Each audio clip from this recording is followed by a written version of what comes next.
La clase de hoy trata de lo que hemos aprendido sobre el emprendimiento en los últimos 40 años.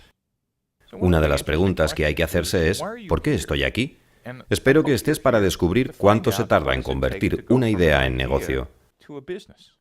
Durante los últimos 20 años, si querías saber cómo hacerlo, los educadores y los inversores simplemente decían, bueno, investiga y después redacta un plan de negocio y entonces sabrás todo lo que se puede hacer para crear tu empresa y dirigirla. Hoy en día sabemos que ese consejo era erróneo. No un poco, sino muy erróneo.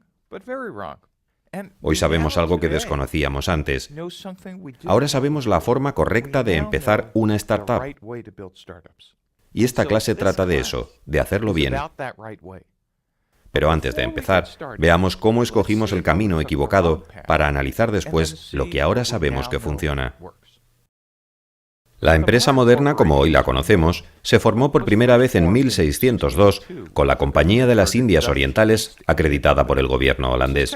Se puede considerar la primera empresa moderna con accionistas y organizaciones que, si nos fijamos, se parece a las empresas modernas de hoy en día. Hacia la década de los 50, con el ferrocarril extendiéndose por todo el país, las empresas de los Estados Unidos necesitaban organizaciones más sofisticadas y, de hecho, el primer organigrama se trazó en 1856 para precisamente organizar las empresas. Para principios del siglo XX, los educadores empezaron a dar cuenta de que se necesitaba una clase con conocimientos de administración que organizara y pusiera en funcionamiento estas empresas, porque al menos en Estados Unidos estábamos pasando de economías locales a economías regionales y nacionales y seguíamos sin tener personas formadas en administración. Y así Harvard tuvo la genial idea de crear el primer máster en administración de empresas, conocido como MBA.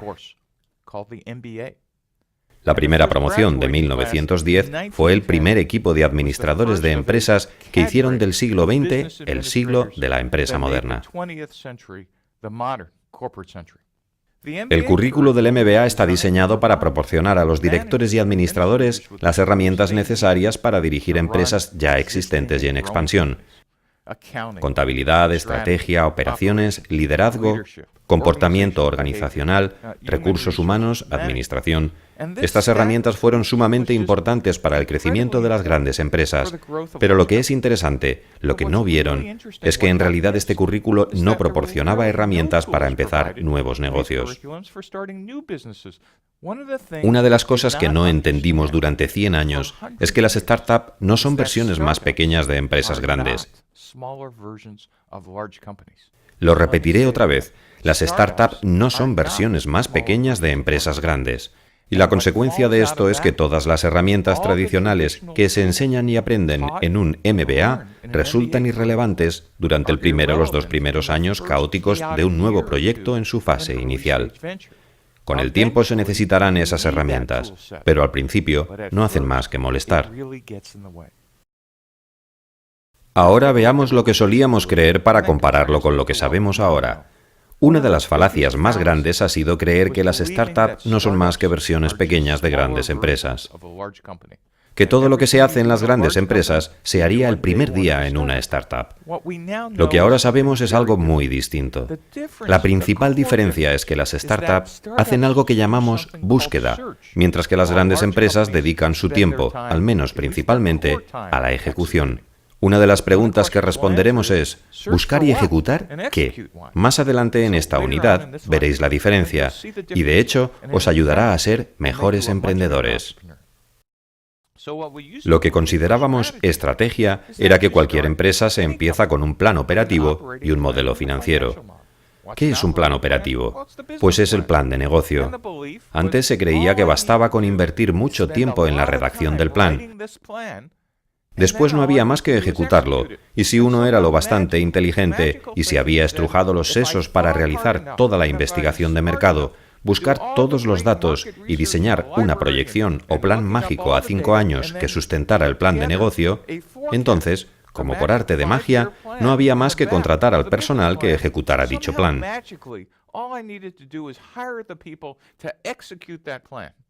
No os preocupéis si no os parece absurdo esto ahora, porque tampoco lo pareció durante 40 años. Ahora ya sabemos que lo es. Sabemos que ningún plan de negocios sobrevive al primer contacto con los clientes. El primer año de una startup es completamente impredecible. Lo que crees que se está haciendo el lunes, resulta que el martes está mal. El miércoles se descubre algo nuevo. El viernes está casi en quiebra, pero el lunes siguiente se vende por $1.000 millones. Una startup es una montaña rusa increíble, una serie de avances tan impredecibles que no se pueden reunir en un plan a 5 años vista. Aún así, los inversores y educadores pensaron que podríamos enseñaros de alguna manera a reunir toda esta información en una hoja de cálculo bien presentada. Nadie se dio cuenta de que en el único lugar donde se hacían planes a 5 años era en la Unión Soviética. Y tenemos una idea de cómo terminó. Esta falacia duró casi 80 años, como la de los planes de negocios y las proyecciones financieras. Lo bueno es que ahora sabemos que diseñar primero los planes de negocios y las proyecciones financieras es casi tan absurdo como lo fue en la Unión Soviética.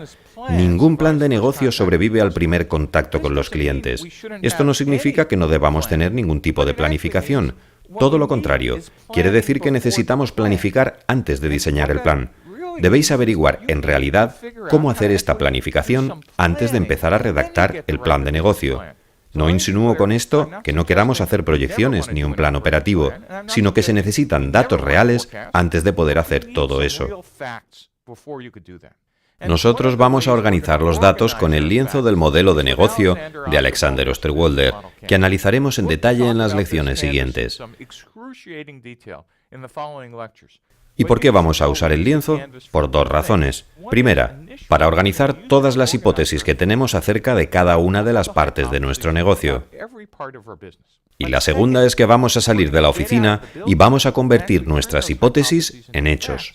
Después, a medida que las vayamos transformando, iremos actualizando el lienzo, convirtiéndolo así en una especie de tarjeta de puntuación. Una forma de controlar nuestros avances, lo que hemos aprendido. Es decir, que en lugar de redactar primero el plan de operaciones y las proyecciones financieras, usaremos el lienzo precisamente para recopilar antes todas nuestras hipótesis.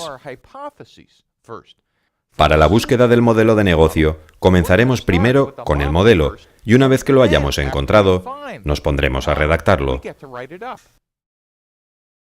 ¿Cómo pensábamos antes que se crea físicamente una startup? ¿Qué proceso usábamos?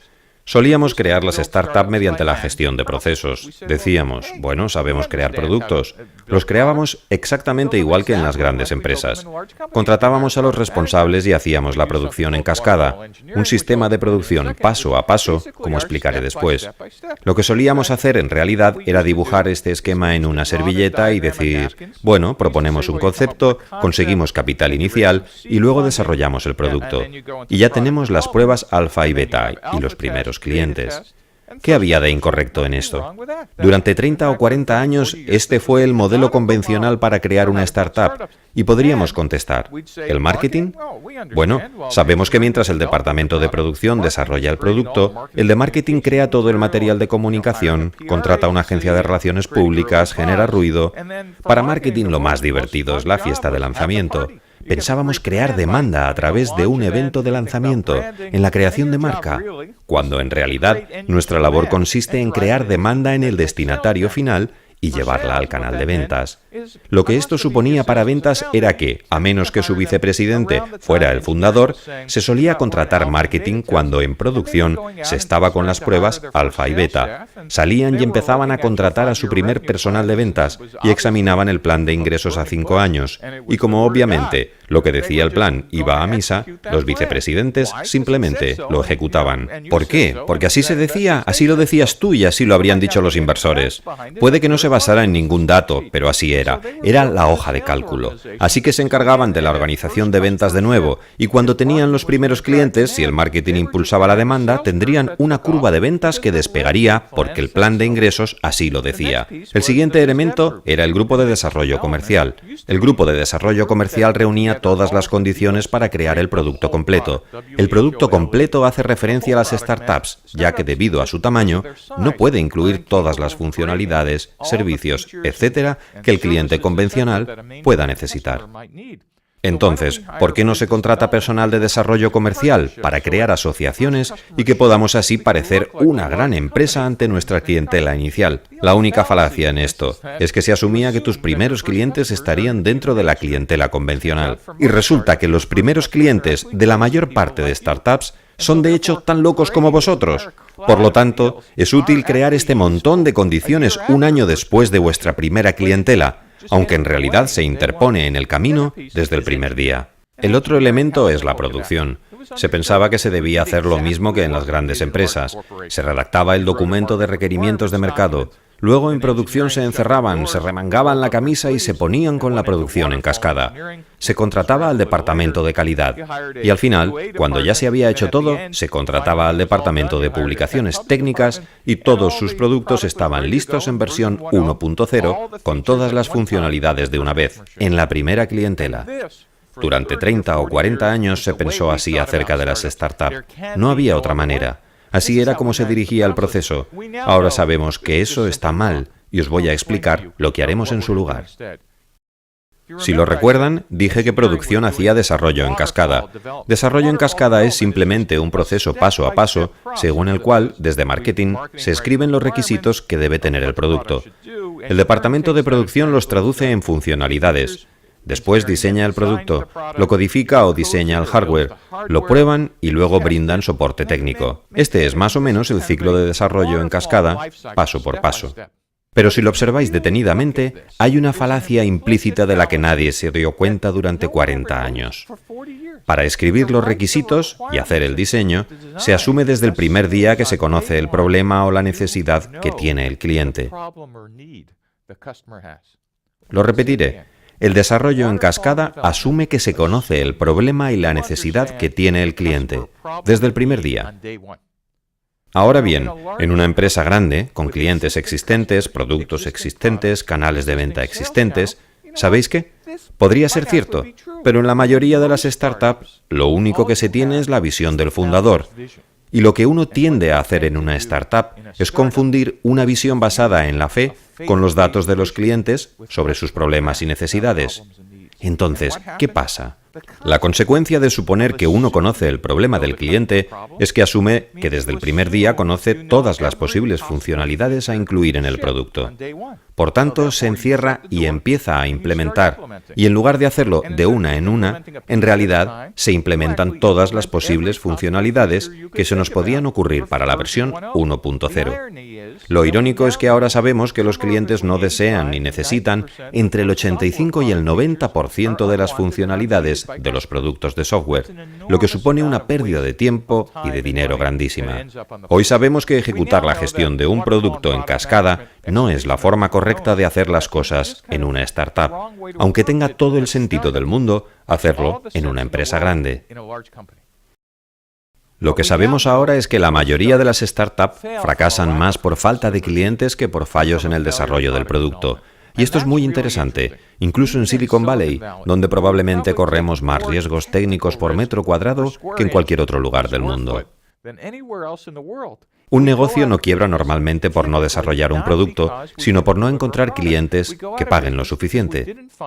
Es una idea importante, porque si lo pensáis, contamos con todos los procedimientos para gestionar el proceso de producción. ¿Por qué?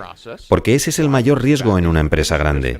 Pero antes carecíamos de procedimientos para gestionar el riesgo del cliente. De hecho, lo mejor que se podía hacer antiguamente era contratar un vicepresidente de ventas que decía: «Tengo una lista de contactos espectacular». Pero en realidad no teníamos ningún procedimiento con el que averiguar las necesidades del cliente. De hecho, se nos acaba de ocurrir uno que será una parte fundamental de este curso. A esta búsqueda del modelo de negocio, a esta búsqueda de la verdad, se le llama desarrollo de clientes. Y consta de dos partes: la búsqueda y la ejecución. En esta clase hablaremos sobre los dos primeros pasos: el descubrimiento y la validación de clientes y los pivotes que los relacionan, aunque en realidad el modelo de negocio se ejecuta con la creación de clientes y la construcción de la empresa. El otro elemento que acompaña el proceso de una startup no está en el proceso de desarrollo de clientes, sino en un proceso ágil de producción. Un ejemplo es la programación extrema, que se crea básicamente en torno a la idea de iteración y desarrollo gradual del producto. Es una idea importante. En lugar de establecer todas las funcionalidades posibles desde el primer día, vamos en realidad a interactuar con los clientes de manera gradual e iterativa, a probar cada una de las partes del producto y ver si lo que estamos creando tiene una buena aceptación en el mundo real. Lo que esto significa es que con respecto al proceso, en lugar de centrarnos primero en la ejecución, contratación de gerentes de producto, desarrollo en cascada, desarrollo ágil, de hecho, vamos a empezar con un proceso de desarrollo de clientes unido a una especie de proceso de producción ágil. ¿Cuál escogeríais? Yo usé la programación extrema, por ejemplo. Bueno, podríais elegir vuestro proceso preferido. Y por cierto, no penséis que la producción ágil y el desarrollo ágil están relacionados únicamente con software. Toyota y su sistema de producción lo tenían de hecho para hardware, décadas antes de que a alguien en software se le ocurriera. Por tanto, podéis desarrollar cualquier producto, desde microprocesadores hasta equipos médicos, hardware, software, etc., mediante un proceso de producción iterativo y gradual. Una vez que acabéis con eso, querréis gestionarlo mediante un proceso formal, pero no antes de hacer la planificación. El último rastro, por comentar, de la idea de las startups, la última reliquia interesante que nos queda de pensar en las startups como versiones pequeñas de grandes empresas, es quizá la más difícil de entender. Y es que si las grandes empresas tienen un vicepresidente de ventas, nosotros también lo necesitamos desde el primer día. Si las grandes empresas tienen algo de marketing, también lo necesitamos. Las grandes empresas tienen desarrollo comercial, pues también lo necesitamos, sin pensar ni un momento el por qué. ¿Por qué queremos copiar a estas organizaciones? Porque si eres un fundador, como yo lo era, querrás algún día estar en la cima y observar todas las divisiones trabajando para ti. ¿No es genial? Mira, todos haciendo su trabajo. Déjame decirte que si esta es tu visión en el día 1, ya estás fuera del negocio, porque ahora sabemos que las organizaciones funcionales no son la forma correcta de establecer ventas, marketing ni desarrollo comercial el primer día. Lo que ahora sabemos es que los fundadores deben gestionar el equipo de desarrollo de clientes.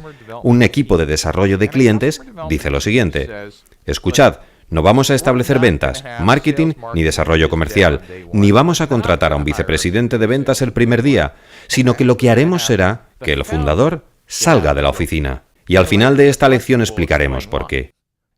Es muy importante para una empresa que sus fundadores pasen al menos un 20% de su tiempo fuera de la oficina, entendiendo los problemas y necesidades de sus clientes y tratando de resolver cómo se alinean con las funcionalidades antes de crear una organización funcional y hacer divisiones. Otra cosa que mencionaré y ampliaré más adelante, es que otro de los errores que hemos realizado durante décadas es confundir los cargos en ventas, marketing y desarrollo comercial con sus funciones. Un puesto de vicepresidente de ventas tiene funciones muy diferentes en una gran empresa y en una startup. Un vicepresidente de marketing tiene funciones muy diferentes en una gran empresa y en una startup, y durante años no pudimos explicar por qué ejecutivos muy competentes en grandes empresas se desplomaban en las startups, cuyo tamaño es menor que el personal administrativo de sus grandes empresas. Lo que ocurre es que las funciones, lo que se hace diariamente, no se parece en nada. Echemos un vistazo al último elemento, que es por lo que estáis aquí. ¿Cómo enseñamos a emprender? Bueno, antiguamente, la educación empresarial se basaba en la ejecución. Te enseñaban a escribir un plan de negocio, a organizar el PowerPoint para la presentación del posible inversor, si la cosa iba bien, a investigar mucho, pero en verdad se asumía que lo importante era la ejecución. Ahora sabemos que eso no es así. La educación empresarial, la razón por la que estáis haciendo este curso, tiene que ver con la búsqueda del modelo de negocio, y os vamos a enseñar a buscar. Lo que eso supone es que con el tiempo tenéis que aprender todo lo que se aprende en un MBA. Si lográis convertir vuestra startup en una gran empresa, acabaréis necesitando conocimientos sobre contabilidad, recursos humanos, comportamiento organizacional, liderazgo global, etc. Pero al principio se necesita un conjunto de habilidades diferentes que no existía hasta ahora. Así que os damos la bienvenida a la primera clase en la que se priorizará la búsqueda, lo que ya es un cambio radical. No se trata simplemente de una metodología más. Con este curso os vamos a enseñar todas las habilidades sobre estrategia, proceso y organización. Y si al final conseguís crear una empresa de éxito, os dejaremos entonces redactar los planes, documentos operativos y las hojas de cálculo financieras para poner en funcionamiento la empresa. No os mováis de vuestros asientos porque vamos a comenzar con los modelos de negocio y el desarrollo de clientes.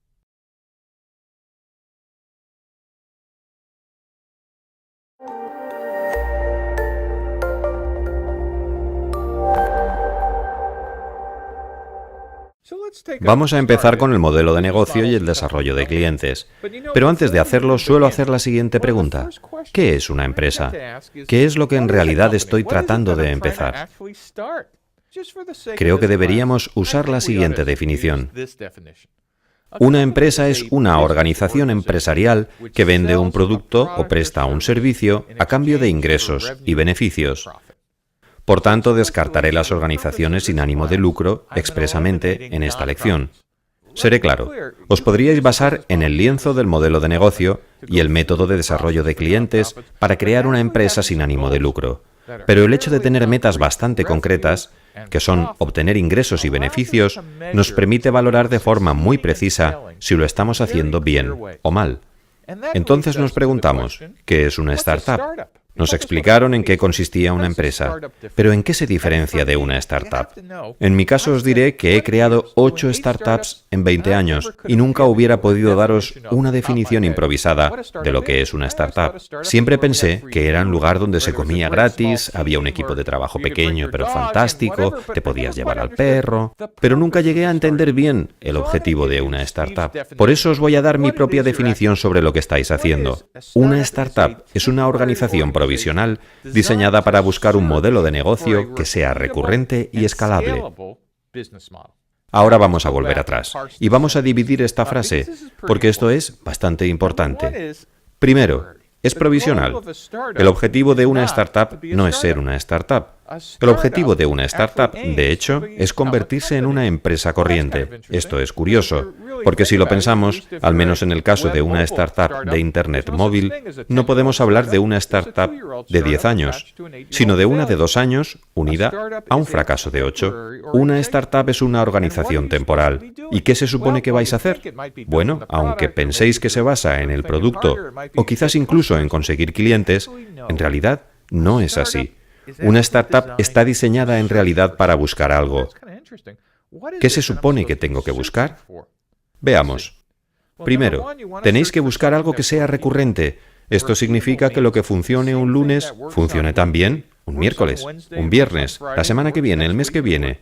Es decir, tengo que encontrar procesos de ventas, de marketing y de producción que sean recurrentes.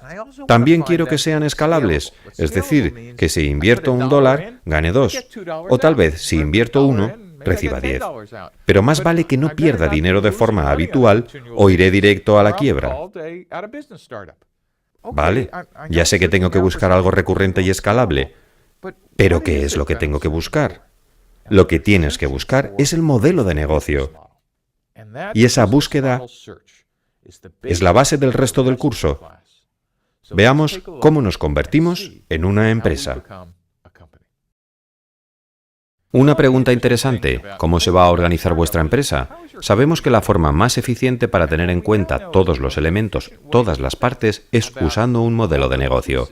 Por tanto, la cuestión es, muy bien, Steve me acaba de decir que piense en un modelo de negocio, pero ¿qué es un modelo de negocio? ¿Cuáles son todos los elementos? Veámoslo. Un modelo de negocio es la forma en que una empresa crea valor en sí misma al mismo tiempo que ofrece productos o servicios a sus clientes. Antiguamente solíamos pensar en cómo organizar una empresa en torno a métodos funcionales. Pensábamos, no, una empresa consiste en un departamento de ventas o en el departamento de producción, y a partir de ahí se trazaba un organigrama. Ahora vamos a dibujar un gráfico muy diferente. Vamos a dibujar un gráfico en el que se incluyen todos los elementos de una empresa. Echemos un vistazo a estos 9 módulos que se utilizan para describir cualquier empresa, desde la más grande hasta una startup de 2 personas que surge en la cochera de sus padres. Echemos un vistazo al primer módulo, las propuestas de valor. La propuesta de valor responde a la pregunta, ¿qué se va a crear y para quién? La propuesta de valor nos dice, oye, esto no consiste en crear un producto ideal, sino en solucionar un problema o satisfacer una necesidad de un cliente. Es decir, ¿qué problema se está solucionando? ¿Qué beneficio se está creando? Y lo más importante, ¿quiénes son los clientes? Ahora, la propuesta de valor es el término para referirnos al producto o servicio que se va a crear. Aquí es donde normalmente se incluirían todas las funcionalidades, beneficios o cualquier otra cosa. Pero ahora vamos a preguntarnos algo muy diferente de lo que hemos hecho hasta el momento. No se trata simplemente de la tecnología que empleas, ya que esta forma parte de la propuesta de valor. A los clientes en realidad no les importa la tecnología que utilizas. Lo que quieren es solucionar un problema o satisfacer una necesidad. ¿En qué se diferencia un problema de una necesidad? Un problema sería, tengo un problema con la contabilidad o quiero utilizar un procesador de texto, y esos tipos de productos resuelven un problema. Pero los seres humanos también desean hacer otras cosas, como divertirse o salir con alguien, estar en contacto con sus amigos a través de Facebook o Twitter. Estos son necesidades. Las necesidades son distintas de los problemas. Y por cierto, si lográis encontrar productos que satisfagan necesidades en lugar de solucionar problemas, vuestro mercado total disponible será inmenso. Lo siguiente es preguntarnos quiénes son nuestros clientes y por qué motivo comprarían. Como oiréis muchas veces, nuestros clientes no están ahí para comprar, nosotros estamos ahí para ellos. Lo que vamos a hacer al salir ahí fuera es averiguar todas las características geográficas, sociales y demográficas de nuestros clientes, de tal manera que podamos trazar su arquetipo o incluso colgar su imagen en la pared. Lo que pasa es que en la mayoría de startups se puede tener más de 1, 2 o 3 arquetipos de cliente, pero tenemos que comprenderlos a fondo, por lo que es imposible que el primer día tengamos algo más que una simple hipótesis acerca de nuestros clientes. Ahora veremos los canales. ¿Cómo el producto que está aquí llega a los clientes que están aquí? Para eso se utilizan los canales de distribución. Algo muy curioso es que antes de la década de los 90, el único canal para llegar a un cliente era el canal físico. Es decir, se iba a una tienda donde había vendedores, la distribución era física. Pero desde mediados de los 90 tenemos canales virtuales, Internet, dispositivos móviles, la nube. Por tanto, lo primero que nos tenemos que preguntar respecto al canal de distribución es ¿cómo vamos a vender y distribuir nuestros productos? ¿Se va a hacer a través de un canal físico o de Internet móvil? Aunque hoy casi todos los canales físicos también tienen presencia web. ¿Qué relación hay en la forma en que nuestro producto sale de la empresa y llega al cliente? Las relaciones con los clientes son el cuarto elemento, y este guarda una curiosa relación con estos 3 otros elementos. Se refiere básicamente a la captación, fidelización de clientes y a la estimulación de las ventas. Al igual que con los canales de distribución, las relaciones con los clientes son muy diferentes para los canales web o móviles que para los físicos. Visualmente, tienen forma de embudo doble. Veamos un ejemplo web. A la hora de captar clientes nos preocuparemos de cómo conseguirlos, es decir, cómo logramos atraerlos a nuestra página web, cómo los movilizo, cómo logro que hagan algo. Y entonces, una vez los tenemos, nos preocupamos de fidelizarlos, es decir, qué hacer para no perderlos por cancelaciones o por rotación. Y después, una vez que tenemos los clientes, ¿qué podemos hacer para que gasten más dinero o usen nuestro producto cada vez más? Una de las cosas en las que tenemos que pensar es ¿cómo capto y fidelizo clientes? ¿Cómo estimulo las ventas? Se pueden tener hipótesis el primer día, pero solo lo descubriréis cuando lo pongáis en práctica. El siguiente módulo abarca las fuentes de ingresos. ¿Cómo generamos ingresos a partir de la venta de nuestro producto o la prestación de nuestro servicio a los segmentos de mercado? ¿Por qué valor está pagando el cliente? ¿Qué estrategia vamos a usar para captar ese valor? Si vamos a tener venta directa o si es una transacción basada en el precio, si es un modelo freemium con el que ofrecemos el producto gratis y esperamos a que alguna parte del mercado se convierta en cliente de pago después, si es un modelo por suscripción o con licencia, este modelo de ingresos es diferente a las tácticas de fijación de precios. Es decir, ¿cuántos dólares o libras o euros me van a cobrar? Insisto, la única forma de averiguarlo es interactuando con decenas o cientos o miles de clientes para que entendáis lo que son las fuentes de ingresos y el modelo de ingreso. El siguiente elemento que vamos a considerar son los recursos clave. ¿Qué necesitamos? ¿Qué activos son importantes para que un modelo de negocio funcione? ¿Cuál sería un ejemplo de activo y recurso clave? La financiación. ¿Necesitas capital? ¿Necesitas una línea de crédito? Algunos activos y recursos son físicos. ¿Necesitas una cadena de producción? ¿Necesitas máquinas especializadas? ¿Furgonetas para la entrega? ¿Vehículos? ¿Hay algo más que precises? ¿Propiedad intelectual? ¿Tienes que registrar o proteger una patente? ¿Necesitas listados de clientes? ¿O simplemente gente extraordinaria, grandes programadores de software en un área específica, diseñadores de hardware u operarios excelentes? Y finalmente, otro recurso clave es la interacción entre el capital humano e intelectual. ¿Qué necesitáis concretamente para conservar a estas personas y quiénes son? El siguiente elemento es, ¿quiénes son nuestros socios y proveedores clave? Las asociaciones son muy importantes. Antes de preguntarnos qué es lo que hemos acordado, debemos saber qué es exactamente lo que adquirimos a nuestros socios y también qué actividades van a realizar y cuándo. Y es aquí donde algunas startups se equivocan al pensar, bueno, las grandes empresas crean asociaciones, supongo que también las necesito el primer día. Resulta que el tipo de asociaciones que se necesitan el primer año seguro no serán las que se necesiten el tercer año, el quinto o el décimo, y además pueden ser alianzas estratégicas, uniones temporales, simples compradores y proveedores habituales. Por tanto, debéis considerar detenidamente quiénes son y salir de la oficina y ponerlos a prueba. A continuación están las actividades clave. ¿Cuáles son las acciones más importantes que debe emprender una empresa para que su modelo de negocio funcione? ¿Es un negocio de producción? Es decir, ¿estáis fabricando algo? ¿O es un negocio de resolución de problemas, como una consultoría, por ejemplo? ¿O estáis gestionando cadenas de suministro? ¿Qué actividades clave necesitáis dominar? Finalmente, todos estos elementos de la izquierda nos llevan a las estructuras de costes. ¿Cuáles son los inherentes a vuestro modelo de negocio? Lo interesante de los costes no son los obvios, como el personal, los edificios o los materiales, sino cuáles son los costes totales para poner en marcha vuestro modelo de negocio. Por tanto, debéis considerar cuáles son los costes más importantes por los que os debéis preocupar, cuáles son los recursos clave más caros que tendréis que pagar y cuáles son las actividades clave más caras. Entonces, os haréis las típicas preguntas de contabilidad. ¿Cuáles son los costes fijos y los costes variables? ¿Existen economías de escala? Y querréis empezar a tener un control sobre qué acabará implicando costes para la puesta en marcha de vuestra empresa.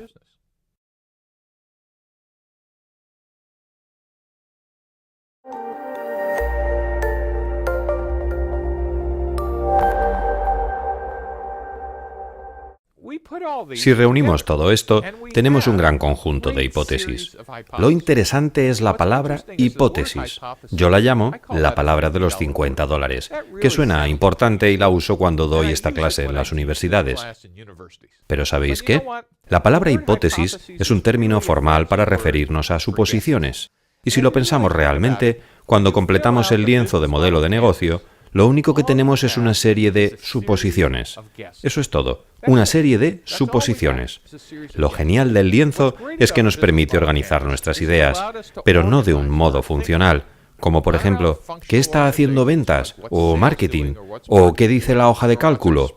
Sino en torno a una serie de suposiciones iniciales razonadas sobre quiénes pensamos que son los clientes, qué productos les vamos a ofrecer y cuánto vamos a cobrar. Y eso es fantástico. Podemos pasarnos todo el día o toda la semana sentados en la sala de juntas tratando de responder estas preguntas. Aunque lo más probable es que estemos equivocados, es una buena forma de empezar. Lo que debemos averiguar ahora es cómo convertir esas hipótesis en hechos. Uno de los descubrimientos más interesantes de esta clase es el proceso de desarrollo de clientes. Empezaremos con las hipótesis del lienzo del modelo de negocio, y lo que haremos será ampliar este lienzo, colgarlo en la pared, y vais a utilizar los POS-it amarillos, sin usar bolígrafos o lápices sobre el lienzo, ya que la mayoría de las hipótesis van a estar mal. Pondréis el lienzo a la vista y comenzaréis a construir las hipótesis. Lo que haréis después será mirarlas y decir, ¡hey! No hay datos en esta habitación. Salgamos y hablemos con los clientes, socios y creadores. Y así aprenderemos a hacer esto con algo de rigor, siguiendo un proceso. No se debe salir porque sí, sino que hay que hacerlo con el fin de diseñar experimentos, realizar pruebas, obtener datos y, lo que es más importante, adquirir conocimiento. El proceso de desarrollo de clientes resulta bastante interesante.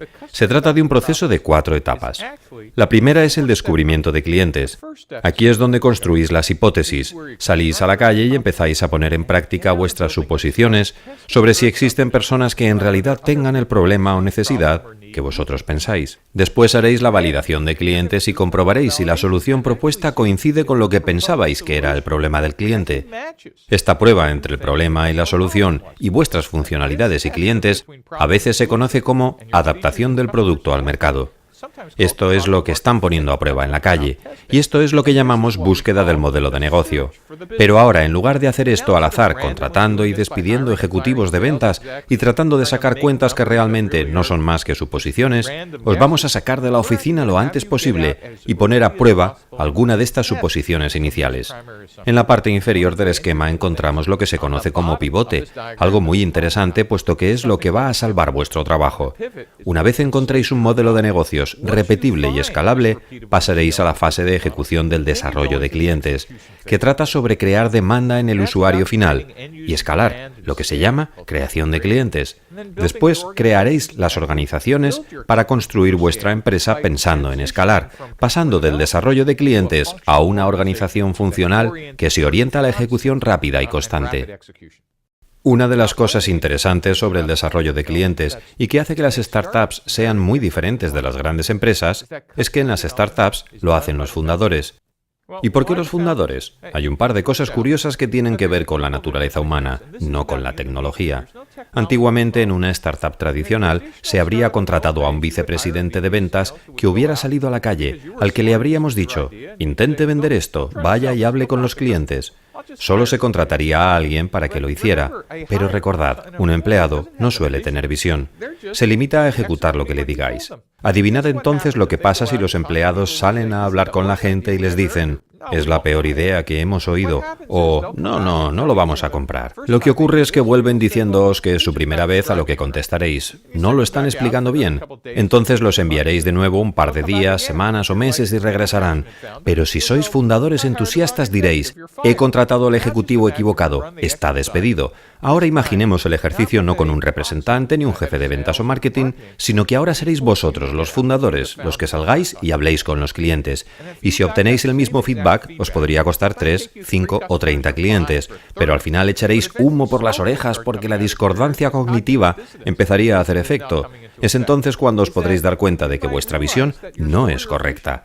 Pero a diferencia de un representante, un vicepresidente de ventas o marketing, vosotros podéis cambiar la estrategia de la empresa. Vosotros podéis cambiar toda la propuesta de valor y preguntaros, ¿y si tuviéramos estas funcionalidades? Y los clientes os podrían decir, no, todavía no. Pero entonces si dijerais, bueno, ¿y si tuviéramos esto otro? Podrían decir, bueno, si puede hacer eso le doy mi aprobación ya mismo. Si sois inteligentes diréis, me pondré en contacto con usted muy pronto. porque lo que haréis es poner a prueba esa nueva funcionalidad con otros 5 o 10 clientes. De pronto os daréis cuenta de que no ofrecíais las funcionalidades adecuadas y de que al hacer este pequeño cambio ahora podéis tener incluso un gran grupo de clientes dispuestos a pagar. Los fundadores son los únicos que lo pueden hacer. En el pasado lo que se hacía era esperar hasta el primer envío a clientes, hasta que las ventas no coincidieran con el plan de ingresos, y los cambios consistirían en despedir ejecutivos en lugar de involucrar a los fundadores desde el primer día. Por tanto, es el fundador el que puede cambiar el producto, pivotar y escuchar de primera mano los comentarios de los clientes. Eso es lo que se pretende al sacar al fundador de la oficina. Lo siguiente que debéis entender sobre el desarrollo de clientes es ¿qué es lo que en realidad hacéis fuera de la oficina? Creo que lo que realmente estáis haciendo es probando al máximo vuestra interpretación del problema o de la necesidad del cliente. Vosotros implícitamente teníais una hipótesis. Quiero que deje de ser implícita y que la hagáis explícita. Aquí están los problemas y beneficios para estos segmentos de mercado hipotéticos que habéis escrito en el lienzo. Estupendo. Entonces, ¿cómo lo vamos a hacer? Vamos a salir a la calle literalmente, con nuestras hipótesis. Pero no vamos a salir sin más a hablar con los clientes al azar, porque en este caso les podríamos haber enviado simplemente una carta o un correo electrónico. Lo que buscamos no son solamente datos, sino conocimiento. El modo en que este proceso funcione es saliendo a la calle, y a medida que encontremos ese nuevo conocimiento, ir actualizando el lienzo. Una idea importante, modificaremos el lienzo haciendo anotaciones y diciendo, pensábamos que los clientes eran este tipo de personas, madre mía, pero en realidad son este otro tipo de personas. Y las funcionalidades que pensábamos que necesitaban son en realidad otras. Por tanto, lo que vamos a hacer fuera de la oficina es empezar con estas hipótesis. Por ejemplo, imaginemos que los clientes son hombres de entre 24 y 35 años que viven en zona urbana. Y haremos algunos experimentos. Imaginemos una campaña de Google AdWords, o si fuera un producto físico, salid y reuníos con ellos personalmente, y después realizad algunas pruebas, observad y analizad los datos. Aunque no se trata simplemente de datos. Queremos saber si los resultados coinciden con las hipótesis, pero si no, no hay que rendirse y decir, bueno, no han coincidido, probemos con otro segmento. Debéis comprender por qué estaban mal vuestras hipótesis iniciales, ya que es lo que os puede aportar conocimiento. Por tanto, lo que podéis averiguar en este caso es, seguimos encontrando chicas adolescentes en los barrios residenciales. Y podéis seguir diciendo si lo que queréis son hombres, o bien parar un momento y considerar que las adolescentes están entusiasmadas por comprar vuestro producto de inmediato. Otro aspecto interesante sobre el proceso de desarrollo de clientes que está íntimamente ligado con la producción y el desarrollo ágil es la noción de producto mínimo viable. En el pasado lo que hacíamos era especificar todas las funcionalidades del producto, desde el principio hasta el final. Esto tiene sentido en una gran empresa que lanza la versión 2.0, la 3.0, la 4, porque en cierto modo tiene una idea de quiénes son los clientes y qué necesitan. Por tanto, el responsable de producción puede estar casi seguro de que ha interactuado con los clientes durante el último año y medio y sabe lo que necesitan. Pero en una startup lo que hacemos es conjeturar, y lo más probable es que nos vayamos a equivocar. Por tanto, en lugar de malgastar una gran cantidad de tiempo y dinero, ¿por qué no salimos de la oficina antes de elaborar algo e invertir mucho tiempo de producción y, lo que es más importante, de dinero? Porque es esto lo que hace quebrar a las startups, quedarse sin dinero. Queremos asegurarnos de que realmente vais a escuchar a las personas que acabarán comprando vuestro producto. Queremos asegurarnos de que vais a satisfacer sus deseos y necesidades. Así que, ¿por qué no averiguamos cómo crear el producto mínimo viable? Diseñamos las características mínimas necesarias para obtener feedback. El feedback puede ser comentarios, directrices o cualquier información de valor que nos ayude a decidir lo que deberíamos desarrollar y en qué orden. Un producto mínimo viable puede ser algo tan sencillo como un esquema de una web, un PowerPoint o, en el caso de un producto físico, una maqueta o una pieza funcional del sistema. Pero a medida que obtenemos feedback podemos ir agregando más funcionalidades, con una salvedad. Un comentario que siempre me hacen es, Steve Jobs no creó el iPhone preguntándole a los clientes, y dudamos mucho que Henry Ford preguntase a la demanda si querían un vehículo antes de que existiera uno. De hecho, en este caso, de haberles preguntado lo que querían, habrían contestado que un caballo más rápido o uno con 6 patas. De ahí que la respuesta inmediata sea, entonces, si creamos nuevos productos, no hace falta que salgamos de la oficina. Pues bien, eso es una falacia. Existe un tipo de startup en lo que llamamos un nuevo mercado, el cual explicaremos en la lección de segmentos de mercado. Pero debéis saber que en los nuevos mercados es obvio que no salimos a preguntar a la gente qué funcionalidades necesitan. Pero sí queremos saber en qué se diferencia su vida antes y después de tener nuestro nuevo producto. ¿Cómo cambia su mundo? Si nos encerramos en la oficina, es imposible que lo sepamos si no hablamos con los clientes.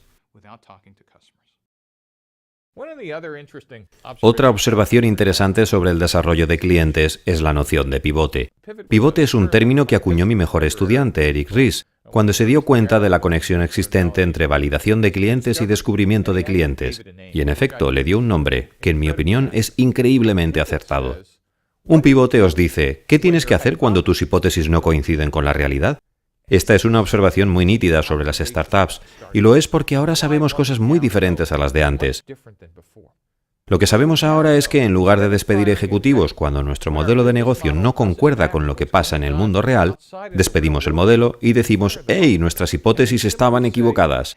Por tanto, como hemos estado desarrollando el producto de manera iterativa y gradual, y hemos mantenido nuestros gastos muy bajos, un pivote es un cambio sustancial a uno o más de los componentes del lienzo del modelo de negocio, que dice, oye, este no es nuestro segmento de mercado.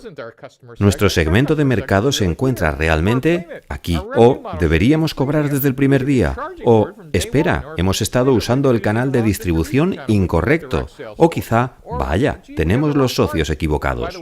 A propósito, una iteración es un pequeño cambio en uno o más componentes del lienzo del modelo de negocio. Por ejemplo, una iteración sería cambiar el precio de $9,99 a $6,99. Un pivote sería, por ejemplo, un cambio de freemium a suscripción. Esto es un cambio sustancial. Por tanto, la idea clave es que un pivote les permite salir y hacer cambios. Recordad, normalmente los fundadores son los únicos que pueden hacer pivotes y de hecho es la razón por la cual el desarrollo de clientes es totalmente diferente de lo que era antes. Otro aspecto sobre los pivotes en los que os debéis fijar es que deseéis mantenerlos a una velocidad y ritmo constantes, y es que deseáis que vuestra empresa funcione a buen ritmo y velocidad en la toma de decisiones, como si fuera un metrónomo, constante, coherente e incesante. Veamos ahora el primer paso del descubrimiento de clientes, lo que viviréis durante las próximas semanas si estáis haciendo esto en serio. En la primera fase exponéis vuestras hipótesis, dibujáis el lienzo del modelo de negocio, lo colgáis en la pared, os ponéis todos alrededor y empezáis a poner post-it amarillos. Pero el siguiente paso es salir a la calle. Vais a poner a prueba el problema. Vais a poner a prueba vuestra interpretación del problema o necesidad del cliente y vais a averiguar cómo crear un prototipo. Después pondréis a prueba la solución y lo haréis en el caso de una web creando un prototipo de baja fidelidad y después un prototipo de alta fidelidad. Después volveréis a poner a prueba vuestra interpretación de las necesidades del cliente. Y si la solución coincide, a esta coincidencia se le llama adaptación del producto al mercado. Este es el santo grial de los emprendedores. ¿Estoy creando algo de lo que nadie se cansa o simplemente están dispuestos a vaciar sus carteras para obtenerlo? La cuarta fase del descubrimiento de clientes es verificar el pivote. ¿Reconocen los clientes que les estáis resolviendo un problema o necesidad de gran valor? ¿Entendéis vuestro modelo de negocio lo suficiente como para probar a vender ya? ¿Que es el siguiente paso de la validación de clientes? Ahora bien, lo que en verdad desmoraliza a la mayoría de emprendedores es que la respuesta más común que se obtiene la primera vez es no. Peor sería contestar, ¿les gustó más o menos o en cierto modo? Esa última respuesta no sirve en una startup. Esa respuesta significa que la gente ha sido amable con vosotros. Solamente sabréis que tenéis algo por lo que vale la pena invertir tiempo y dinero cuando la gente intente literalmente obligaros a que aceptéis su dinero o no puedan cansarse de vuestro producto incluso en su forma preliminar o con errores. Esto es lo que estáis buscando y si aún no lo habéis encontrado es porque el proceso de desarrollo de clientes es un círculo reiterativo que asume que vais a pasar por esto muchas veces. Cuando por fin creáis haber encontrado algo que satisfaga las necesidades del cliente, pasaréis al siguiente paso, la validación de clientes. Echemos un vistazo de nuevo al descubrimiento de clientes, pero de forma diferente. Si estáis usando el manual de la startup, observaréis dos rutas. Tenéis una para el canal físico y otra para el web o móvil, y con las diferentes tácticas para un canal u otro. Pero la estrategia es la misma. Exponer vuestras hipótesis, poner a prueba el problema y la solución, pivotar o continuar. Y recordad, todo esto ocurre fuera de la oficina, cara a cara con los clientes. Ahora comentaremos el siguiente paso de la búsqueda del modelo de negocio, que es la validación del cliente. Para llegar a este paso asumimos que creéis haber adaptado el producto al mercado. Ahora diríais, de acuerdo, ya podemos contratar personal, llevar a cabo nuestra campaña de $1 millón de Google AdWords. Pero en realidad, no. No creemos que tengáis todavía pruebas suficientes para hacerlo. Os hemos escuchado decir que creéis tenerlas, así que lo haremos de nuevo. Pero esta vez, intentad obtener pedidos o clientes o ambos, dependiendo de vuestro modelo de negocio. En la fase 1, os vais a preparar para vender. Si es un producto físico, vais a elaborar material de apoyo de ventas, es decir, hojas de cálculo, listas de precios, demos. Si es un producto web o móvil, intentaréis captar y activar clientes y desarrollaréis un producto mínimo viable muy fiable, que es una forma de decir que vuestra aplicación móvil o página web parecerá estar terminada. Quizás sin los archivos de ayuda ni todas las funcionalidades, pero sí las que usarán los clientes principalmente. Después, saldréis de la oficina de manera física o virtual e intentaréis vender y ver si podéis conseguir clientes o compradores. Lo que haréis también al mismo tiempo será posicionaros, una palabra técnica para referirnos a, vale, ya tengo bastante feedback por parte de los clientes. Y teniendo en cuenta lo que me dicen, ¿cómo podría haberlo descrito mejor? Porque os preguntaréis, se lo he explicado así, pero ¿cómo podría haberlo hecho mejor? Si realmente los escucháis, ellos habrían dicho, ¿sabes? He ignorado las 7 primeras cosas que has dicho, pero cuando has mencionado la número 8, ha sido en realidad cuando me he empezado a interesar. Y como tendréis que posicionar tanto la empresa como el producto, antes de gastar dinero en agencias de relaciones públicas, lo haréis escuchando a vuestros clientes. Después, en la fase 4, vais a validar o a repetir y veréis si estáis listos para empezar a escalar las ventas y el gasto de marketing en la creación de mercado, la parte más costosa de una startup. En esta etapa de validación del cliente es cuando salís de la oficina, pretendéis tener el equipo de ventas más grande del mundo y estáis listos para decir, vale, creo que va a funcionar porque lo he probado en el descubrimiento de los clientes. Pero la mayoría de las veces os daréis cuenta de que no entendisteis realmente lo que estaban diciendo esos clientes. Y en lugar de ir a la quiebra porque os gastasteis todo el dinero en el equipo de ventas, en campañas de Google AdWords o en la captación de clientes, ahora tenéis el dinero y el tiempo suficientes para simplemente retroceder desde la fase 4 y pivotar y decir, está claro que no entendí algo del segmento de mercado o de las funcionalidades o de las necesidades de los clientes. Por tanto, la validación del cliente punto por punto tiene 2 rutas, una para el canal físico y otra para el web o el móvil. Preparaos para vender. Vended a los primeros clientes, a los que llamamos antiguos evangelistas. Posicionaos y finalmente pivotad o continuad. Una de las cosas que seguimos pidiendo a nuestras startups que piensen es ¿cómo de grande es esta oportunidad? Es simplemente una forma de preguntaros. Cuando acabéis y paséis el siguiente par de años en la startup, ¿vais a ganar 1 millón o 1.000 millones de dólares? Es decir, ¿qué potencial tiene esta oportunidad? Lo que realmente queremos hacer es lo que conocemos como análisis de mercado y oportunidades. Lo que habéis creado es un lienzo de modelo de negocio con vuestras hipótesis, que hablan sobre el producto en el que estáis interesados, si creéis que existe un grupo de clientes. Hemos organizado un modelo de ingresos y pensáis que vais a ganar mucho dinero, y eso es maravilloso. Pero existe un cierto orden para esta locura. No hay una única manera de hacerlo, aunque esta es la forma en que creemos que debe hacerse. Queréis identificar quiénes son vuestros clientes y mercados, y ahora querréis conocer el tamaño del mercado, observar a la competencia y saber si el mercado podría crecer. El primer término que queremos considerar es lo que llamamos mercado total disponible. Me gusta pensar en el mercado total disponible como si fuera un pastel entero. Sobre el mercado total disponible hay que preguntar ¿cuántas personas o empresas querrían o necesitarían este producto? ¿Qué tamaño tendría el mercado en dólares si todos compraran? Es un cálculo muy bueno, sí. Pero la pregunta es, ¿cómo lo averiguamos? En diversos sectores hay analistas que se especializan en mercados verticales y software empresarial, como Gartner and Forrester. En videojuegos está el MPD. En investigación del consumidor tenemos a Nielsen. Si queréis saber cuántas startups web o móviles existen, id al proyecto Startup Genoma, etc. Por tanto, os debéis preguntar cosas como, ¿los analistas de qué sector hacen un seguimiento de mi industria? Los analistas de Wall Street también hacen seguimientos a la competencia en los negocios si esta es pública.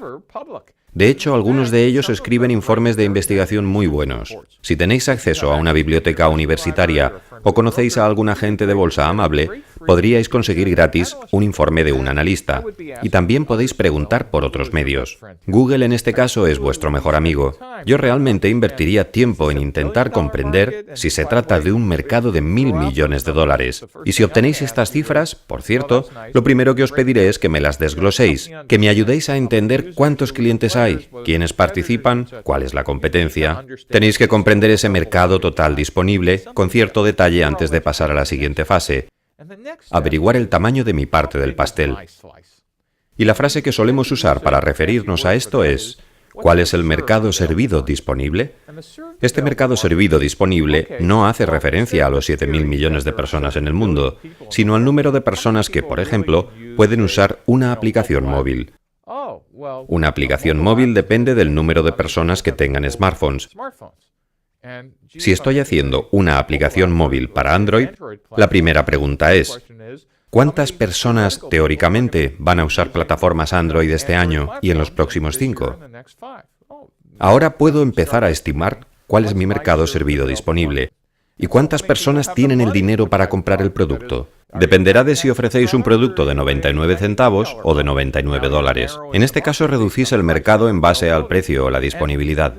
Ahora querréis hacer algún experimento, como averiguar cuál sería el tamaño del mercado en dólares si todos compraran. Si todos los que están en el mercado objetivo compraran, ¿cómo sería de grande? Y esta podría ser vuestra primera prueba para desilusionaros o sorprenderos. Para entender su tamaño, tanto en dólares como en unidades, ¿cómo lo averiguáis? Lo haréis saliendo de la oficina y hablando con los clientes. Usando la analogía del pastel, pensemos de nuevo en esto. La primera fase era tratar de entender el tamaño del mercado total, pero ahora podemos reducirlo si desarrollamos una aplicación para Android al número de teléfonos con soporte para Android, y después reducirlo a cuántas personas lo comprarían al precio que he fijado.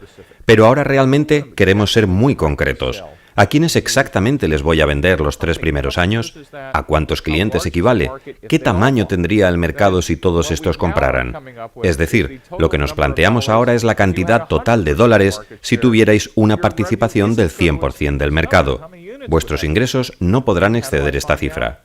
¿Y cómo averiguamos a cuántas unidades equivaldría? Lo averiguaremos saliendo ahí fuera, hablando con los clientes, con los potenciales socios de los canales, con la competencia.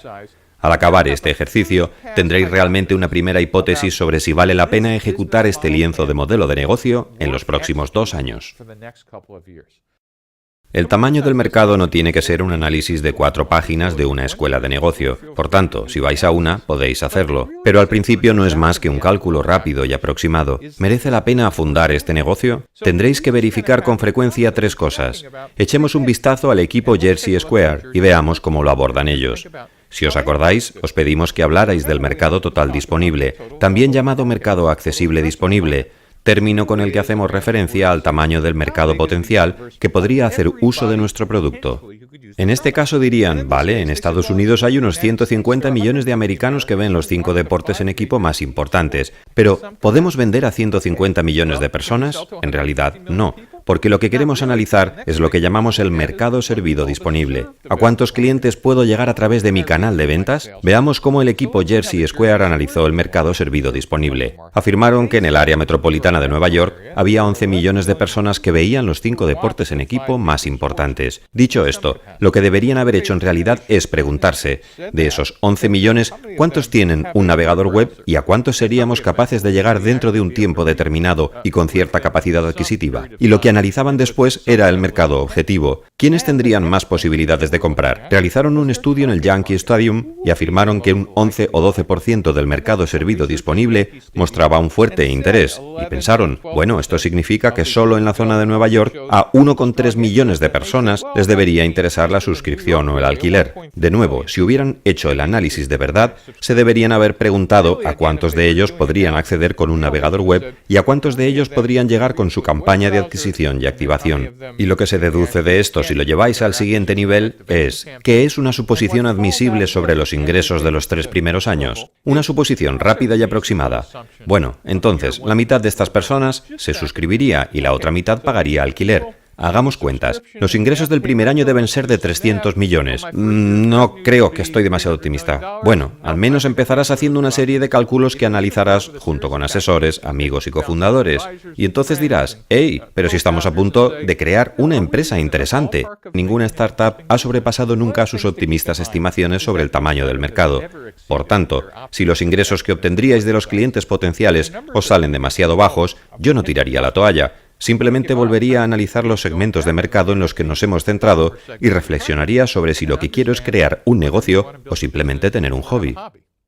Resumiendo, lo que nos interesa saber es ¿qué magnitud puede tener esto? ¿Cuánto podemos ganar? ¿Cuál es la tasa de crecimiento del mercado?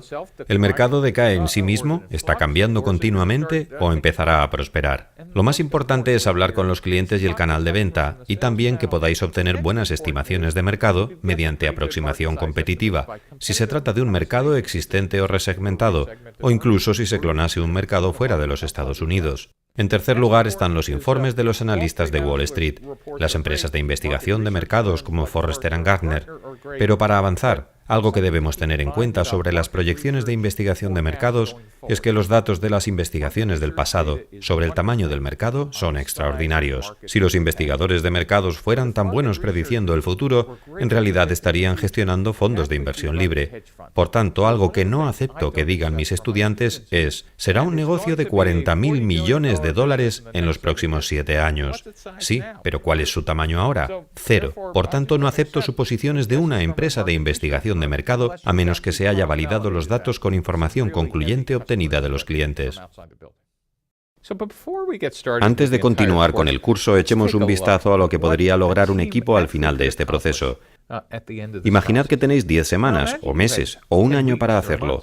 Seríais capaces de hacer muchas cosas, sí. Pero, ¿y si solo tuvierais 5 días? Os pondré un ejemplo de un equipo de una de nuestras clases que decidió poner en marcha un servicio de alquiler de camisetas de equipos profesionales. Y en solo 5 días, salieron personalmente de la oficina, hablaron con 169 clientes, tuvieron 190 visitas en su página web y vendieron 2 productos durante la clase. Veamos cómo empieza el lienzo de su modelo de negocio y cómo evolucionó. Estas eran las hipótesis iniciales a las que llegaron el primer día en clase. Creían que su segmento de mercado estaría formado por los asistentes a los partidos de deportes profesionales, que suelen ser hombres adultos con una renta menor a $100.000 y asisten a 10 partidos anuales. Así es como empezaron con una serie de hipótesis sobre el arquetipo de sus clientes. Pensaron que su propuesta de valor sería proveer de manera más barata las camisetas oficiales de los equipos para un partido, eliminando el riesgo de comprar camisetas de jugadores que pueden ser traspasados y ofreciendo alternativas a adquirir falsificaciones. Su canal de venta sería mediante la web, tiendas de los estadios, webs de entradas o por envío directo. Para crear demanda utilizarían anuncios por búsqueda, redes sociales, promociones en los estadios, y su fuente de ingresos vendría a través de un modelo de suscripción anual. En la parte izquierda, una especie de backstage del lienzo del modelo de negocio. Sus actividades serían el seguimiento del alquiler, el transporte, la limpieza, el marketing y el servicio al cliente. Y tendrían los siguientes recursos: el inventario de camisetas, almacenes y sistemas logísticos. Sus asociaciones clave podrían ser la Liga de Deportes Profesionales, los proveedores, las tintorerías, los vendedores, proveedores de paquetes, UPS, FedEx y el servicio postal. Y su estructura de coste se destinaría al almacenaje, transporte, limpieza, logística, seguimiento y desarrollo y mantenimiento de la web. Parece razonable. Si miráis este lienzo, podréis pensar, ¿y para qué necesito entonces estar aquí? Sin embargo, ellos salieron fuera y hablaron con 60 personas. 60 personas. ¿Cómo? Yendo al Yankee Stadium y quedando con un montón de clientes el primer día. Y lo que ocurrió fue que de hecho se dieron cuenta que las mujeres también llevaban camisetas de los equipos y habría sido imposible convencerlos de esto hasta que no estuvieron delante de los clientes, en el Yankee Stadium. Entonces dijeron, hey, es una relación 50-50. Y además eran jóvenes adultos, entre 18 y 30, aficionados al deporte de forma casual. Entonces empezaron a comprender mejor cuál era la relación con los clientes, cómo captar clientes, fidelizarlos y estimular las ventas. Se dieron cuenta de que las personas estaban interesadas en el pago por alquiler, además de un modelo de suscripción anual. A continuación salieron a la calle de nuevo y comenzaron a ampliar su segmento de mercado y lo dividieron en dos. Se dieron cuenta de que existían dos arquetipos diferentes, los que tenían camisetas del equipo, que eran hombres entre 13 y 35 años, y otro arquetipo formado por aquellos que acudían a un único partido, compuesto por hombres y mujeres de entre 18 y 30, que eran seguidores casuales. Ahora ya eran capaces de coger su fuente de ingresos y unirlo con los arquetipos. Para quienes tienen camisetas de los equipos, una suscripción anual tiene sentido. Pero para los que acuden a un único partido, tiene sentido el pago por alquiler. E igualmente difiere su propuesta de valor para los dos casos. Como veremos después, lo que necesitamos cada vez que tenemos un único arquetipo es coordinarlo con una mínima propuesta de valor y un modelo de negocio específico.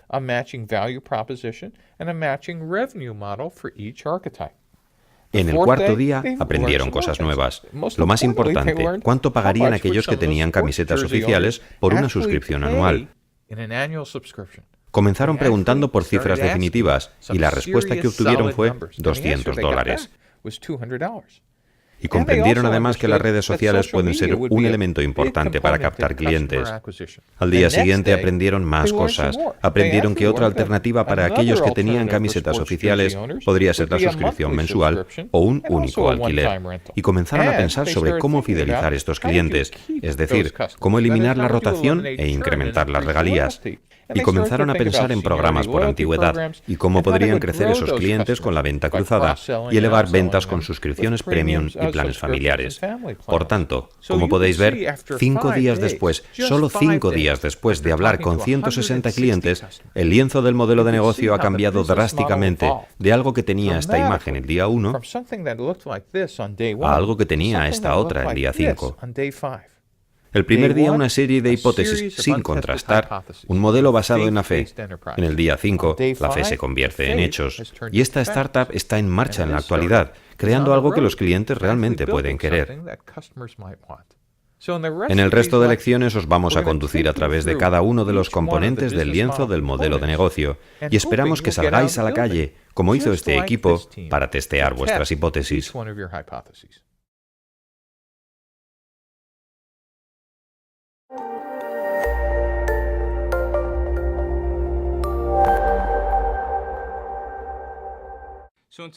En esta lección vamos a hablar de la propuesta de valor. ¿Qué estás creando y para quién?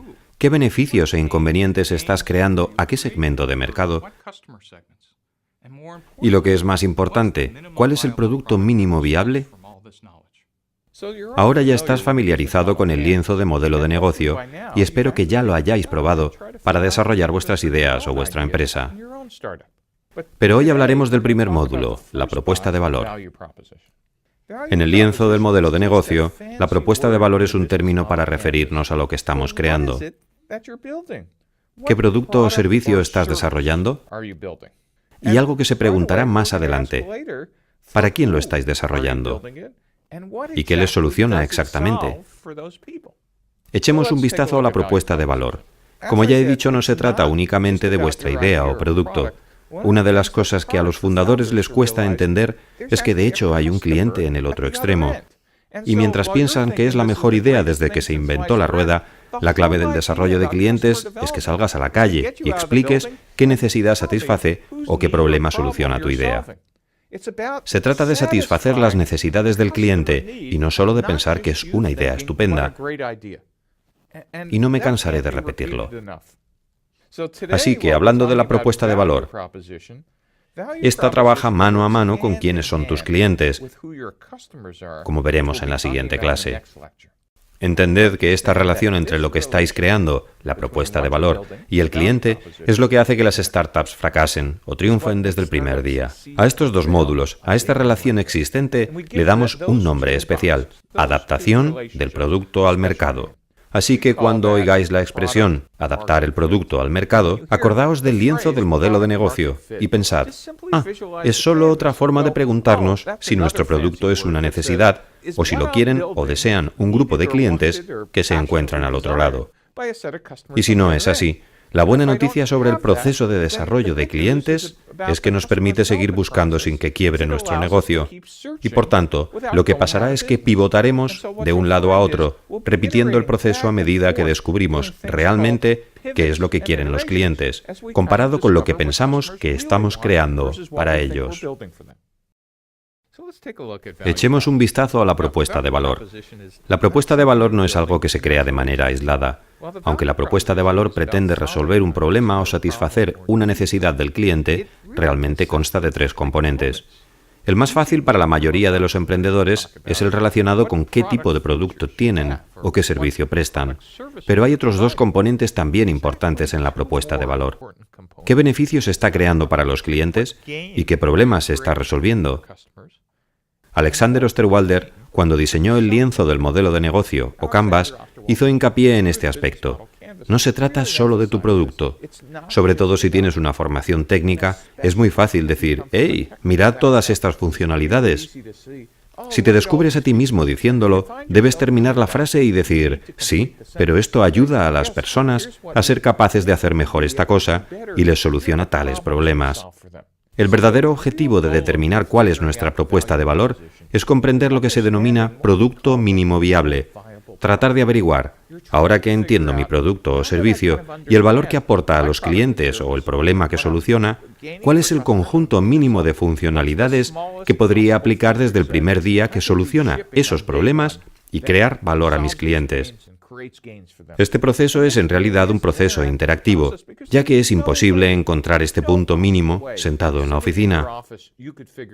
Lo normal es que los grandes ingenieros y empresarios digan, yo entiendo los problemas y necesidades del cliente, así que no te preocupes por eso, vamos a especificar todo el producto en el mismo día.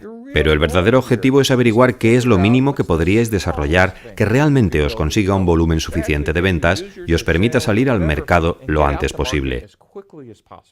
Por tanto, el objetivo de salir a la calle para crear su propuesta de valor es comprender los beneficios y problemas de sus consumidores para encontrar el producto mínimo viable o PMV.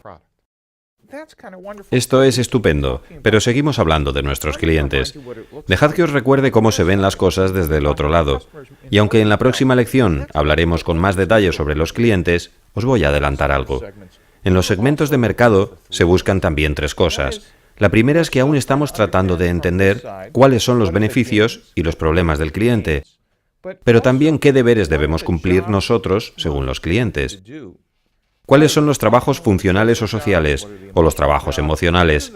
¿Cuáles son las necesidades básicas o problemas que vamos a resolver? Y el objetivo de todo esto no es solamente entenderlo, sino entenderlo de tal manera que se pueda trazar la personalidad o el arquetipo de los clientes y ponerlos en la pared del departamento de producción. Porque ahora ellos podrán mirar sus rostros tal y como los enmarcaste, y saber su edad, dónde han estado, qué trabajo desempeñan y qué beneficios y problemas esperan que tu producto pueda solucionarles. Y si el emprendedor no hace esto, simplemente estará creando productos a ciegas. Como dijimos, comprender estos 3 componentes de la propuesta de valor implica entender los 3 componentes de los segmentos de mercado. En la propuesta de valor, la meta es encontrar el producto mínimo viable, mientras que en los segmentos de mercado, el objetivo es conocer muy bien la personalidad o el arquetipo del cliente. Y da lugar a la adaptación del producto al mercado. Continúo insistiendo en que el lienzo del modelo de negocio es solo el principio. Es estupendo crear estrategias y pensar cuál es nuestro segmento del mercado, nuestra propuesta de valor o canal. Pero recordad, lo único que estáis haciendo es diseñar hipótesis. Vuestro trabajo es convertir esas hipótesis en hechos, y no es posible hacerlo desde la oficina. Así que vuestro trabajo es salir y contrastar tales hipótesis personalmente, a pie de calle, hablando con cientos de clientes, a través de la web o el móvil, hablando con miles de ellos de manera virtual y con otros en persona.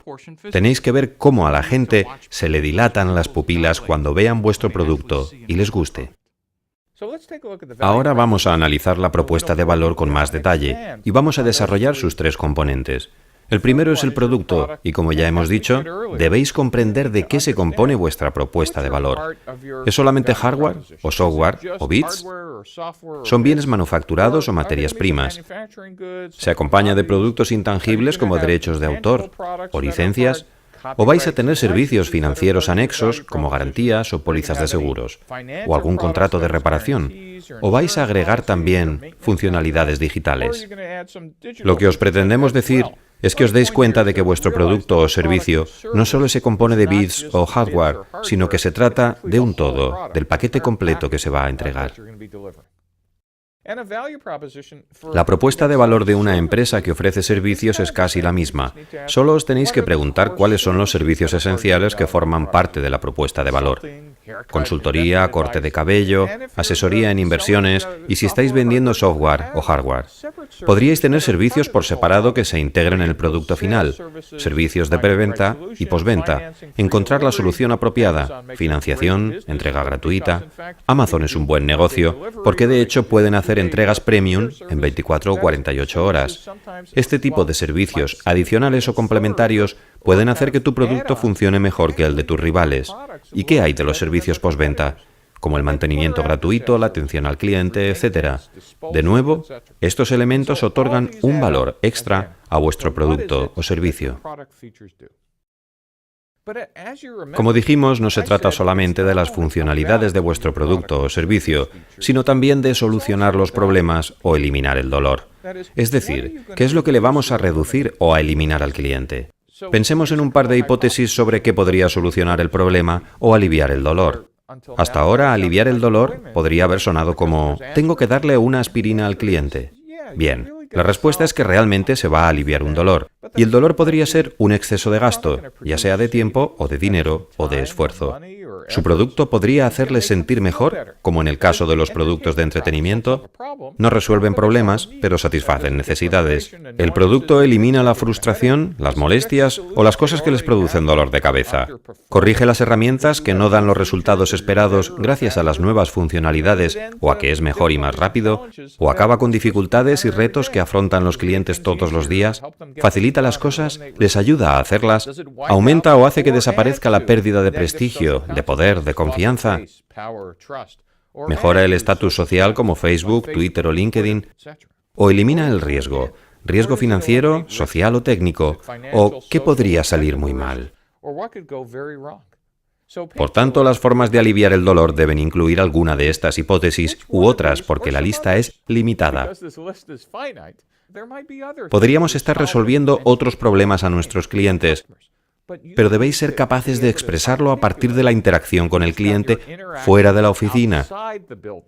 Y decir, cuando les presenté el producto alternativo, dijeron, sí, esto es lo que en realidad soluciona el problema. Un problema muy importante.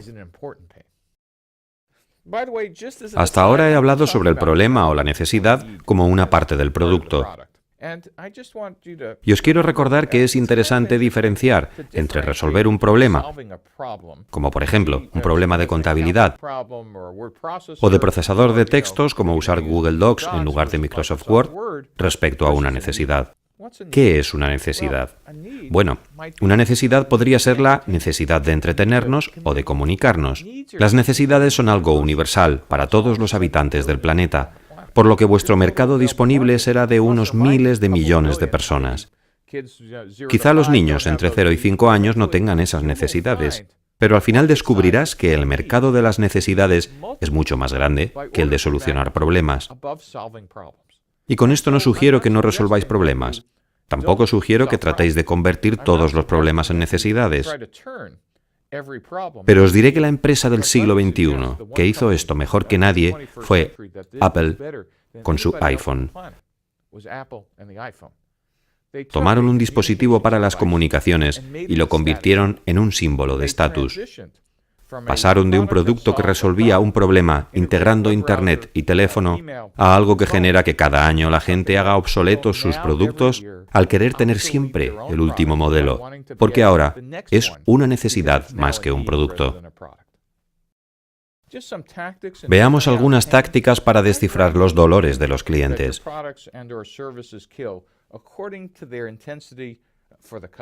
Yo clasifico cada problema que un producto o servicio alivia según la intensidad que percibe el cliente.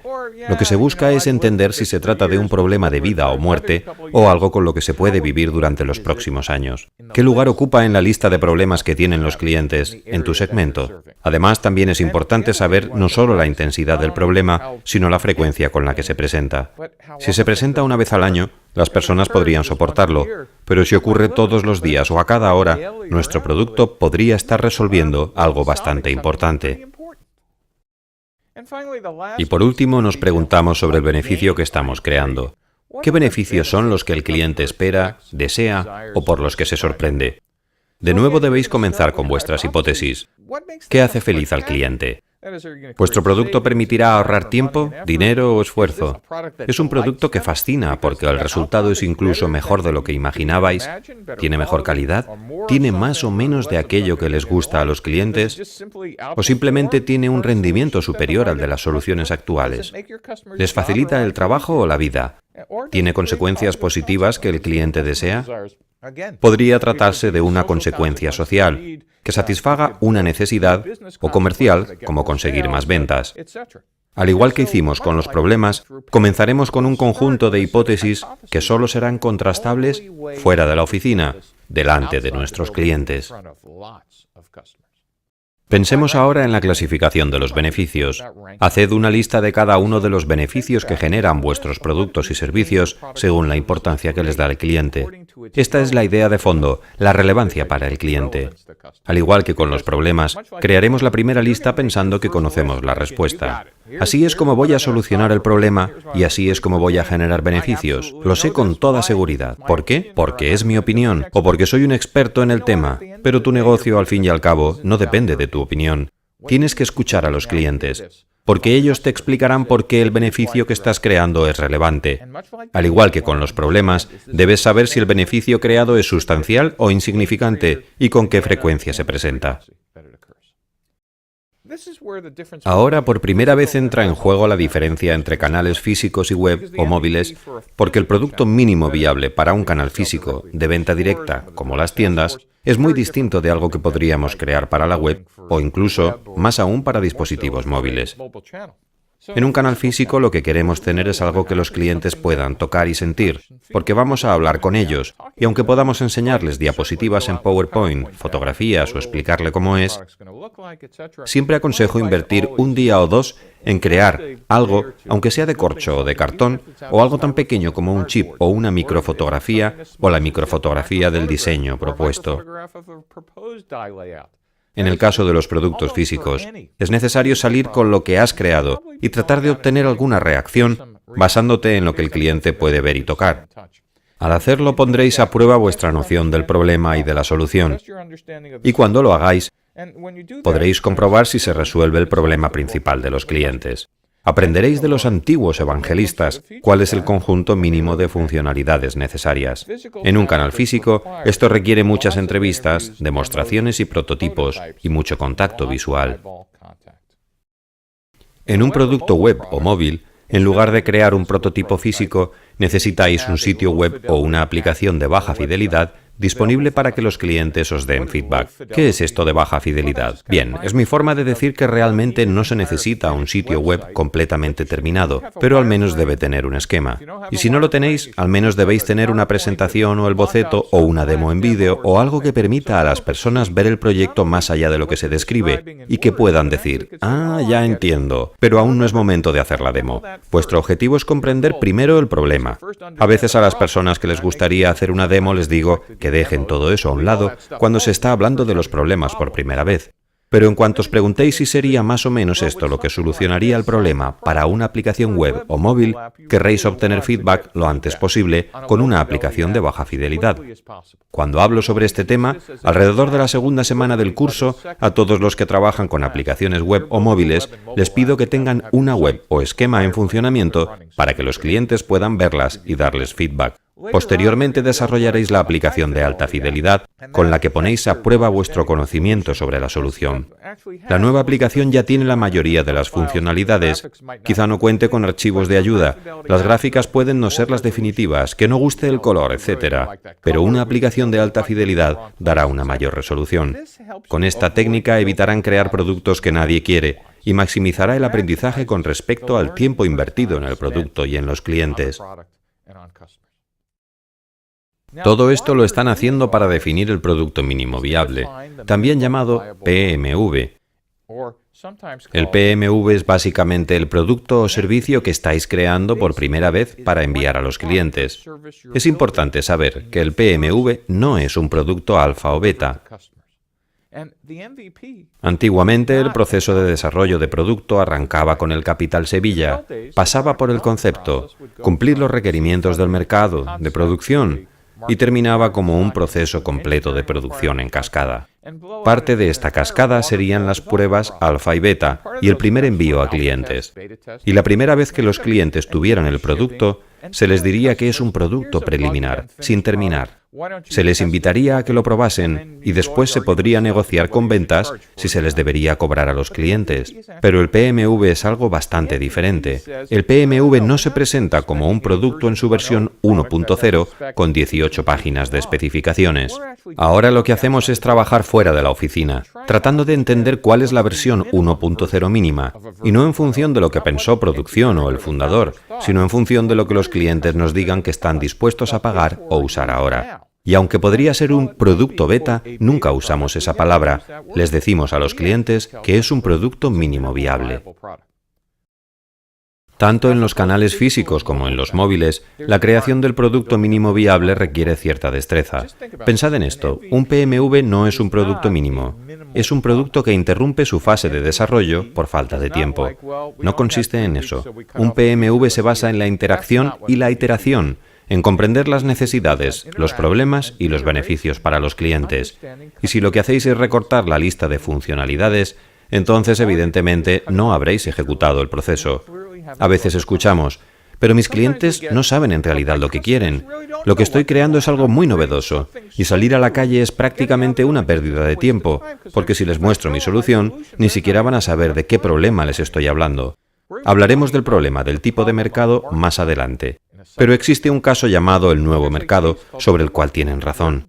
Los clientes nunca antes habían visto un iPhone, ni un producto nuevo. Aún así debéis salir a la calle, pero en lugar de preguntarles por las funcionalidades, debéis averiguar en qué emplean los clientes el tiempo y a qué recurren para resolver problemas y obtener ventajas.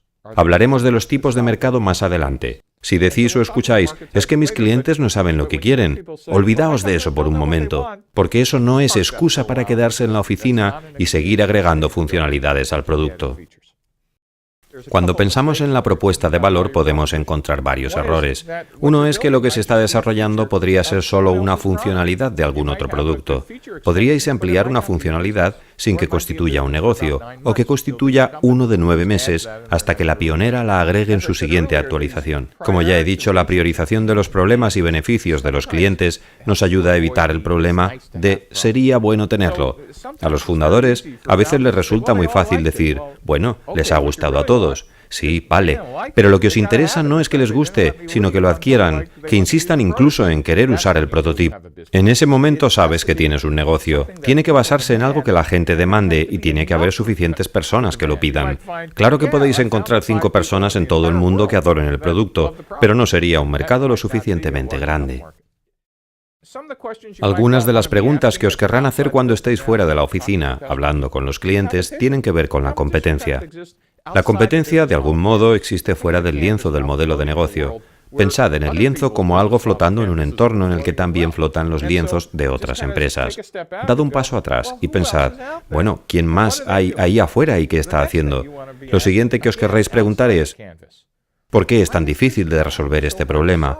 ¿O por qué este servicio no lo prestan otras personas? Puede que en el mejor de los casos, en realidad, hayáis tenido una idea brillante o innovadora, o simplemente estéis delirando. Por tanto, debéis seguir formulando esa misma pregunta no solo a vosotros mismos, sino también a las personas con las que habléis. Preguntadles, ¿alguien ha hecho esto antes? Y si responden, no hemos visto esto nunca, preguntadles, ¿y cuál crees que es la razón? Podríais obtener respuestas tipo, en los últimos 3 años y medio ha habido 9 vendedores que han intentado esto y han fracasado. Advertencia, debéis averiguar por qué fracasaron. Con suerte vuestro enfoque es diferente o tenéis una idea diferente a la de cualquier otro. Respecto al tamaño del mercado, al final de esta misma unidad se hablará sobre cómo podemos medir el mercado. Lo que os interesa saber es la importancia del problema. Si queréis pasar los próximos años intentando darle solución, y por último, una vez sepáis las necesidades del cliente, ¿cómo hacerlo?